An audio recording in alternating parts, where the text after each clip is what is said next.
রুমিন ফারহানা কছে কোন অভ্যুত্থান বা বিপ্লব 36 দিন বা 1 মাসে হয় না।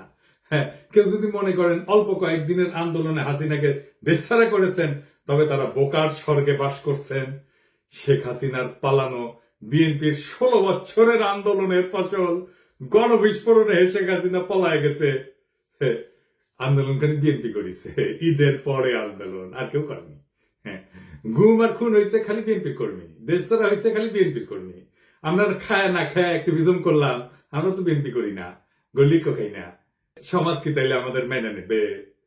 বিএনপির আন্দোলন তো দেখেছেন, দেখেন নাই? গত 10টা বছর 10টা জনসভাও করতে পারেন নাই। ঈদের পর আন্দোলন করতে করতে শুনতে শুনতে কান পয়সা খুলে পড়েছে। প্রাণ ভয়ে পুলিশের আক্রমণে দাঁড়াইতে পারে নাই, নিজেরা আবার স্বীকার করেছে। খালেদা জিয়ার বাড়ির সামনে 2টা বালির ট্রাক সরাইতে পারে নাই, আবার আসিছে আন্দোলনের ক্রেডিট নিতে।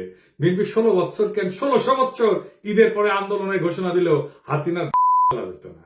যখন আন্দোলন চলছিল, তখন মির্জা ফখরুল কইছে বিএনপির নৈতিক সমর্থন আছে, শুধু সম্পৃক্ততা নাই।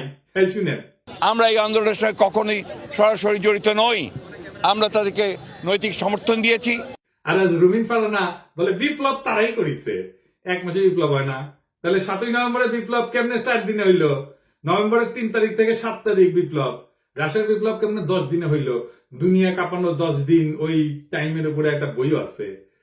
বিপ্লব ক্ষণস্থায়ী, বিপ্লব অল্প সময় থাকে। বিপ্লব হইতেছে সেই মহেন্দ্র ক্ষণ, একটা মাহদীয় সময়, যখন একটা জনগোষ্ঠী তার জাতীয় আকাঙ্ক্ষার সর্বোচ্চ শিখরটা হুট করে ছুঁয়ে ফেলে, বিদ্যুৎ চমকের মতো বা লাফায় ওঠা ল্যাম্পের শিকার মতো। ওই সময় ওই জাতির উপরে আল্লাহর খেলাফত নাজিল হয়, তখন সেই হয়ে ওঠে দুনিয়ায় খোদার খলিফা, বিপ্লবের নায়ক। আর সেই অসামান্য মুহূর্তটাই বিপ্লব। আমরা ভাগ্যবান, আমরা পুরা জাতি ওই মুহূর্তটায়, ওই মহেন্দ্র ক্ষণের নায়ক, যার মধ্যে দিয়ে সৃষ্টিকর্তার পবিত্র ইচ্ছা আমাদের জাতির উপরে নাজিল হয়েছিল। এই জন্য এই শহীদের মৃত্যু নাই, তারা সময় আর কালকে অতিক্রম করে যায়। আমি কইছিলাম খোদা তাআলার দয়া ছাড়া বিপ্লবে বিজয়ী হওয়া যায় না। খোদা তাআলার সাহসের আবাবিল পাখি পাঠানো লড়াইয়ের ময়দানে খোদা তাআলার সাথে জনগণের একটা স্পিরিচুয়াল কানেকশন ছাড়া বিপ্লব সফল হয় না। মহাজীবনের ডাক শোনে সবাই। আপনি রুমিন ফারহানাকে বিএনপি কে খোদা তাআলার জায়গায় বসাইতেছেন? নাউজুবিল্লাহ। বিপ্লবের মালিক সৃষ্টিকর্তা, আপনারা না। আপনি বিপ্লবের নায়ক হইলে আপনি মাইকের সামনে চিল্লাইতেন না, অবশ্য ভুলভাল চিল্লান।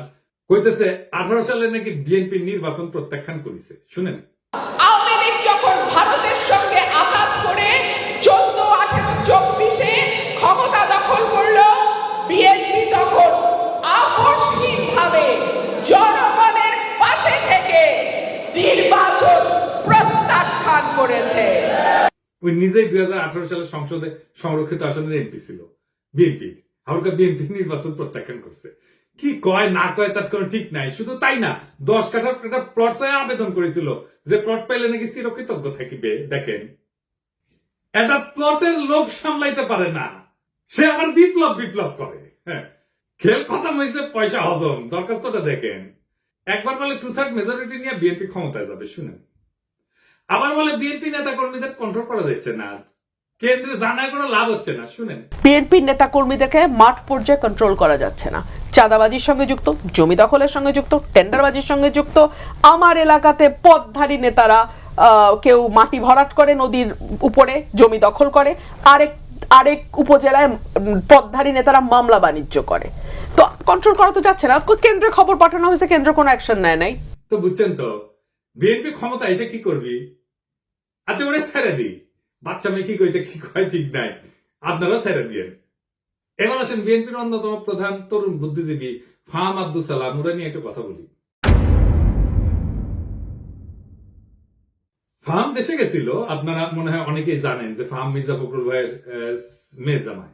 তো আমি অত্যন্ত পছন্দ করি ফাহামকে ব্যক্তি হিসেবে, ভেরি চার্মিং পার্সোনালিটি। এই ফ্যাসি বিরোধী লড়াইয়ে তার অসামান্য ভূমিকা ছিল। সে আরবান এলিট যুবক তরুণদের এই লড়াইয়ের জন্য তৈরি করছে, সে একাই। আমি ভালো কথা বলে ফেললাম না। হ্যাঁ, বাংলাদেশে কারো সম্পর্কে ভালো কথা বলা খুব মুশকিল।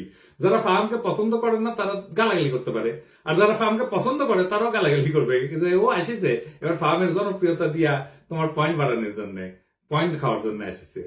আর যদি কখনো ফাহাম গ্যাঞ্জাম করে, অ্যান্টি পিপল স্ট্যান্ড নেয়, তখন এসে বলবে দেখেছেন দেখেছেন, খুব তো তখন প্রশংসা করেছিলেন। যাই হোক, এটা বলে রাখলাম যে ফাহাম আমার এলাই না, এখন রাজনৈতিক মিত্র না। কারণ ফাহাম বিএনপির যে স্ট্যান্ড নিছে, যেটা আপলোড করে, সেটা করেও সম্পর্ক রাখা যায় ভিন্ন মতের মানুষের সাথে, কিন্তু ফার্ম সাথে রাখবে না বলে সিদ্ধান্ত নিছে, এটা কোনো সমস্যা নাই, অ্যাবসলিউটলি ফাইন। ফার্ম সম্পর্কে এত কথা বললাম যে আমাকে তাকে রেফার করে কথা বলতে হবে, সেই জন্য বলে নিলাম আর কি। কারণ সেও বলছিল যে এই লড়াইয়ে যারা ছিল তারা তার ভাই ব্রাদার বলছে, তো সেটা আমার তরফ থেকে এখন এটা বলে না ওটা ভালো। তো ফার্ম দেশে গেল, সেই সময় ছাত্রদের নিয়ে বসেছিল, বলছিল সম্ভবত একটা টিভি শোতে যে ছাত্ররা বিএনপির সাথে এলাই করলে ভালো করবে, এটা তাদের বেটার সিকিউরিটি দিবে। স্বার্থের দিক থেকে তারা যদি বিএনপির সাথে অ্যালাইন করে, আমার মনে হয় যে তাদের ভবিষ্যৎ অন্য অপশন থেকে বেটার। 2 দিন আগেও লিখলো ফার্ম যে আওয়ামী লীগের মিছিল হচ্ছে বড়, এইটা আমরা নাকি একে অন্যকে অপমানিত করছি তার ফল। হ্যাঁ, মাঝে মাঝে ফার্মের কথা শুনে হাসি। আচ্ছা ফার্ম, বিএনপি কি কাউকে সুরক্ষা দেওয়ার কথা বলা মানায়? আর বিএনপি কি কাউকে সুরক্ষা দিতে পারে? দিছে কখনো? এইসব ক্ষমতা কি বিএনপির আছে না ছিল? ক্ষমতা জিনিসটা কি, সেটা কিভাবে তৈরি হয়? বিএনপির যদি কাউকে সুরক্ষা দেওয়ার হিম্মত থাকতো তাহলে জিয়া তো নিহত হয় না, ইলিয়াস আলী গুম হয় না, সালাউদ্দিন চৌধুরী ফাঁসিতে যায় না, তারেক রহমান নির্বাসনে যায় না, বালুর ট্রাক ফেলা তারে খালেদা জিয়াকে আটকাই দিতে পারে না। বিএনপি কি দেশকে আওয়ামী লীগের ফাঁসিবাদের হাত থেকে রক্ষা করতে পারছে? পারে নাই। বাংলাদেশের সবচেয়ে বড় রাজনৈতিক দল হয়েও অগাস্ট বিপ্লবের নেতৃত্ব দিতে পারে নাই। এই বিএনপি আগামীতে ক্ষমতায় যাইতে পারে, কিন্তু এই ক্ষমতা সে রাখতে পারবে না, কারণ ক্ষমতা বিষয়টাই সে বুঝে না। দেখেন, বিএনপির জন্ম হইতো না 1975-এর 15ই আগস্ট না ঘটলে। সেই আগস্ট বিপ্লবীদের রক্ষা করতে বিএনপি করে নাই। মুজিব হত্যা মামলার বিচারে অভিযুক্ত সবাইকে জজ গোলাম রসুল ফায়ারিং স্কোয়াডে গুলি করে মারা মৃত্যুদণ্ডের রায় প্রদান করছিল।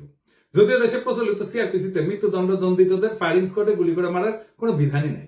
সংসদে এই অপকর্মের বিরুদ্ধে সেদিন 120টা আসন নিয়েও বিএনপি কোনো বিরোধিতা না করে মুখে কুলু পাইতে চুপ করে বসেছিল। তাই বিএনপি কাউকে রক্ষা করতে পারবে না, করবে না, সে ক্ষমতা নেই। বিএনপি ক্ষতি করতে পারবে, সেটাই আসল ক্ষমতা। রক্ষা করতে পারাটা রাজনৈতিক ক্ষমতা না, বরং ক্ষতি করতে পারার হিম্মতটাই রাজনৈতিক ক্ষমতা।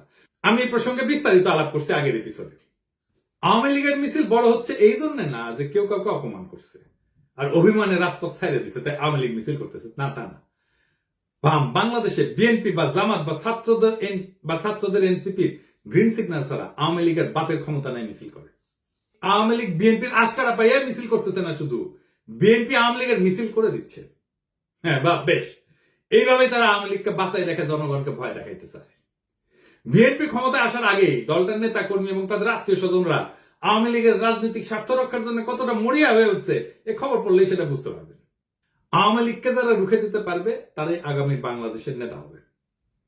বিএনপি রুখতে না চাইলে তো মাঠ ফাঁকা থাকবে না। বিএনপি প্রাণ ভয়ে রাজপথে 28 অক্টোবর দাঁড়াইতে পারে নাই, তার জন্য কি বর্ষা বিপ্লব থামেছিল? ছিল না। ফার্মের কন্ট্রাডিকশন গুলো নিয়ে আলাপ করি না, চাইলে করা যায়। ফার্ম কইতেছে 71 একটা রেড লাইন, এই রেড লাইন ক্রস করলে বাংলাদেশের রাজনীতি করা যাবে না। এই জন্য নাকি জামাত মেইনস্ট্রিম হইতে পারে নাই। আজিব বাত। বিএনপি কি 71-কে ওন করে? সে নিজে কি ফার্মকে নিজে বাঙালি জাতীয়তাবাদকে ওন করে? ফার্ম তো নিজেই নিজেকে হিন্দুস্তানি মুসলমান বলছে। দেখেন, আমি নিজেকে বাঙালি মনে করি না, আমি নিজেকে হিন্দুস্তানি মুসলমান মনে করি। ফার্ম কি ধর্ম নিরপেক্ষতা মানে? সে কি সমাজতন্ত্র মানে? সে নিজেই কমিউনিস্টকে দান্দিক বলে। সেই বাকশাল চাই, আবার ইউরোপিয়ান এনলাইটমেন্ট চাই। দান্তিক বোকাচোদা আর কি। তাইলে ফার্মের 71টা আসলে কি? ফার্মের ন্যারেটিভ কি 71-এর? আমি আসলে জানতে চাই।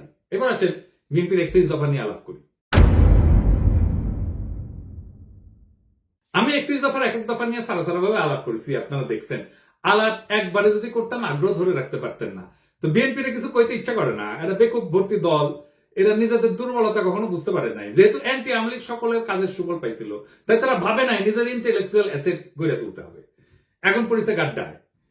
আওয়ামী আমলের কোন ন্যারেটিভ তৈরি করতে পারে নাই, একটাও না। আপনি দেখাতে পারবেন না একটা ন্যারেটিভ তৈরি করছে, নিজেদেরকে রক্ষা করতে পারেনি ন্যারেটিভ তৈরি করে। আর এইটা যে তাদের দুর্বলতা, এটা কোনোদিন খতায় দেখেনি। গাড়পেলি করে মাস্তানি হয়, রাজনীতি হয় না। রাজনীতি সিরিয়াস বিষয়, ক্ষমতা মাফিয়াদেরও থাকে। যাই হোক, আজকে 2টা দফা নিয়ে আলাপ করবো বিএনপির 31 দফা। তার আগে কয়ে নি, রাজনৈতিক দফার সংখ্যা কম হইতে হয়।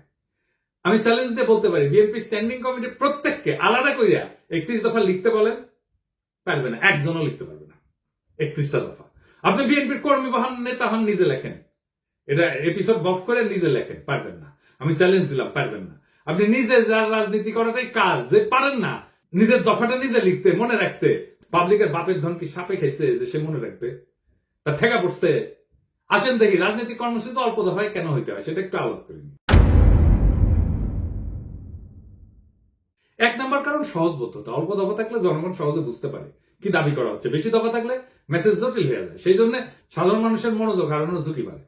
2 নম্বর, মোবিলাইজেশন সহজ হয়। কম দফা মানে একটা বা দুইটা মূল দাবির পিছনে জনগণ জোরালো ভাবে ঐক্যবদ্ধ হইতে পারে, আন্দোলনের শক্তি বাড়ে। 3 নম্বর, কৌশলগত চাপ সৃষ্টি করা যায়। সরকার বা বিরোধী শক্তির উপর চাপ তৈরি করার জন্য স্পষ্ট এবং নির্দিষ্ট দাবি থাকা জরুরি। বেশি দাবি দিলে কোনো দাবি নিয়ে সুনির্দিষ্টভাবে চাপ তৈরি করা যায় না। গতি বজায় রাখা, কম দফার কর্মসূচি আন্দোলনের গতি এবং ফোকাস বজায় রাখে। লম্বা তালিকা মানে প্রত্যেকটা বিষয় আলাদা করে ব্যাখ্যা লাগবে, যা সময় ক্ষেপণ করে। 5 নম্বর হইতেছে সংবাদ মাধ্যমে সহজে প্রচার। মিডিয়া ছোট স্পষ্ট বার্তা প্রচার করতে পছন্দ করে। অল্প দফায় আন্দোলন সহজে শিরোনাম হয়। আমি এটা বললাম আন্দোলন এই কারণে, কারণ তারা কিন্তু 31 দফা আন্দোলনের সময় করছে, বিপ্লবের পরে করে নাই, সেজন্য আন্দোলনের কথা বললাম। আমাদের সফল আন্দোলনগুলো দেখেন, রাষ্ট্রভাষা বাংলা চাই, 6 দফা। এরশাদ বিরোধী আন্দোলনের 1 দফা, 1 দফা 1 দাবি, এরশাদ তুই কবে যাবি। হাসিনা খাতা আন্দোলনের 1 দফা। এমনকি বিএনপি যে 4 দলীয় জোটের 5 দফা ছিল 2001 সালের নির্বাচনে, দুর্নীতিমুক্ত প্রশাসন, সুশাসন, আইন শৃঙ্খলা উন্নয়ন, এই সমস্ত। তারপরে দফা বাড়তে থাকে। 2018 সালে বিএনপির ঐক্যফ্রন্টের দফা হয় 7 দফা আর 11টা লক্ষ্য। এই হইতেছে বাম ইনফ্লুয়েন্স। দাবি ঢুকাইতে হবে 23 মানুষ পড়লো কিনা শুনলো কিনা ভাবাভাবি নেই। আসেন 31 দফার 2 নম্বর দফা নিয়ে দেখি। তারা কইতেছে বাংলাদেশে গণতন্ত্র, ভোটাধিকার পুনঃপ্রতিষ্ঠা এবং স্বচ্ছ গণতান্ত্রিক প্রক্রিয়াকে স্থায়ী, সাংবিধানিক এবং প্রাতিষ্ঠানিক রূপ দেওয়ার লক্ষ্যে একটা নির্বাচনকালীন দল নিরপেক্ষ তত্ত্বাবধায়ক সরকার ব্যবস্থা প্রবর্তন করা হবে। ভালো কথা, কিন্তু প্রশ্ন হইতেছে তত্ত্বাবধায়ক সরকার তো বিএনপি প্রবর্তন করেছিল, তাই না? আইন কইরা 96 সালে তো টিকলো না কেন? আবার আইন করবে, টিকবে না। মানে আমরা চক্রাকারে একই সমস্যার আবর্তে ঘুরপাক খাবো নাকি বারে বারে? আবার যে বাতিল হবে না তার নিশ্চয়তা কি? জনগণ চায় একটা নিরপেক্ষ নির্বাচন, অবাধ স্বচ্ছ নির্বাচন, নেতা নির্বাচনের স্বাধীনতা। এটা কিভাবে নিশ্চিত হবে? বিএনপি তো বিচারপতির বয়স বাড়ায় নিজেদের পছন্দ মতো লোককে তত্ত্বাবধায়ক সরকার প্রধান বানাতে চেয়েছিল 2006 সালে, জানেন তো? 2007 সালের জানুয়ারিতে যে সাধারণ নির্বাচন পরিচালনা হবে, সেটার জন্য তত্ত্বাবধায়ক সরকার গঠিত হওয়ার কথা ছিল। তার প্রধান উপদেষ্টা হিসেবে বিচারপতি KM হাসানকে নিয়োগ করা হয়। উনি একসময় বিএনপির কেন্দ্রীয় নেতৃত্বে ছিলেন। তৎকালীন আওয়ামী লীগের মতে KM হাসান যাতে তত্ত্বাবধায়ক সরকারের প্রধান উপদেষ্টা হইতে পারে, সেই জন্য বিএনপি সংবিধান সংশোধন করে বিচারপতির অবসর গ্রহণের বয়সসীমা বাড়াই দিয়েছিল। গ্যাঞ্জাম বাঁধে এই নিয়ে, আবার গ্যাঞ্জাম বাঁধবে। এই দফা দিয়ে কি অবাধ সুষ্ঠু নির্বাচন করা যাবে? যাবে না। নিশ্চিত করা যাবে? যাবে না। এমনকি এই সিস্টেম টিকবে না, আগেও টেকে নাই। তাইলে এই দফা কি চিন্তা ভাবনা কইরা বানাইছে? আচ্ছা, 4 নম্বর দাবিতে কি বলিছে? পরপর 2 টার্মের অতিরিক্ত কেউ প্রধানমন্ত্রীর দায়িত্ব পালন করতে পারবে না। ভালো কথা, খুবই ভালো কথা।